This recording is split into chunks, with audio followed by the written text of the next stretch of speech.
In today's video, we're going to be simplifying pitch correction and AutoTune in Logic Pro. I wanted to make a new series where I'm just making short videos, but I'm really just trying to simplify things in 5 short steps. So why is pitch correction and AutoTune so important on vocals? Well, it's because 95% of artists can't actually sing in perfect key. Now, it's important to be in key because a vocal is an instrument, and when you put a bunch of instruments together, you want to have them in the same key so it creates consistency. Consistency creates confidence, and confidence makes someone love the song that much more. Let's get right into it.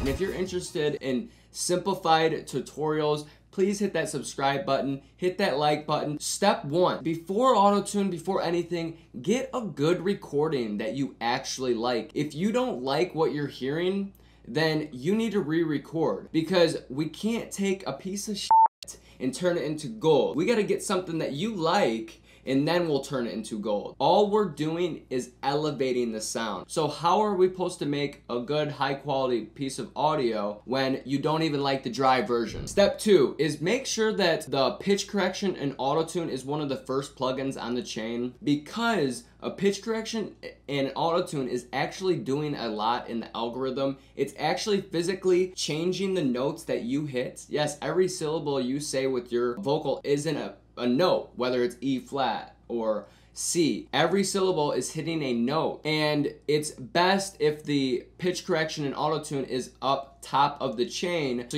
it doesn't get affected by any other plugin. So we got our pitch correction, one of the first plugins, and this is what it's going to look like. Now, what I like doing is setting the pitch correction to chromatic scale and none. And then what I like doing is finding the speed at 0 milliseconds. That means it's going to be that T-Pain effect. So that's very fast response. If you go towards the middle, you're gonna get a very natural AutoTune. So if you want to tune your vocals, but you don't wanna hear the AutoTune sound, most likely in the middle is gonna be your cup of tea. First off, put it on chromatic and let's find the speed.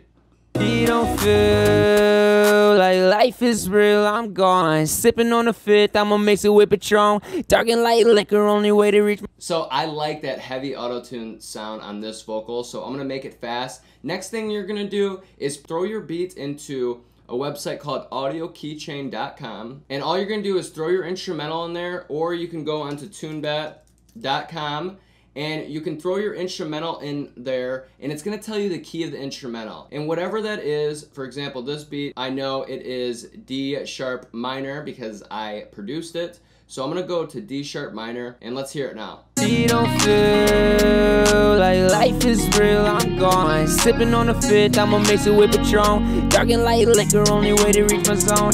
Got time to kill. So that was step 4. And step 5 is to set your flex pitch in Logic. And how you do that, this is you click this button right here, and you double click on your audio.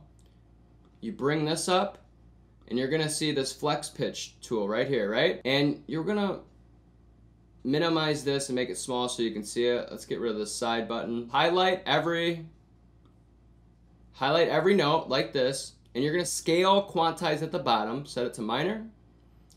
We're gonna set it to D sharp, hit quantize, and then turn the pitch correction all the way up. And this will just make sure that every single note is perfectly in key. So if you also want to have a natural sound, maybe turn off this pitch correction, just see how flex pitch sounds. You don't feel like life is real, I'm gone. Sipping on a fifth, I'ma mix it with Patron. Dark and light liquor, only way to reach my zone. So I still like that heavy AutoTune feel. So now that we know that every note is perfectly in key, we can move the next step of the mixing process. On the next video that I make, we're gonna make an EQ simplified video. I'm going to just keep making these kind of series because every week I feel like I get better and better at an EQ, at a pitch correction, at a compressor. So if you guys like these style of videos where I just make a 5-step process of a certain plugin, let me know down below and comment what other plugins I should do a simplified tutorial on. And if you're not subscribed, hit that subscribe button, turn that thumbs up button blue,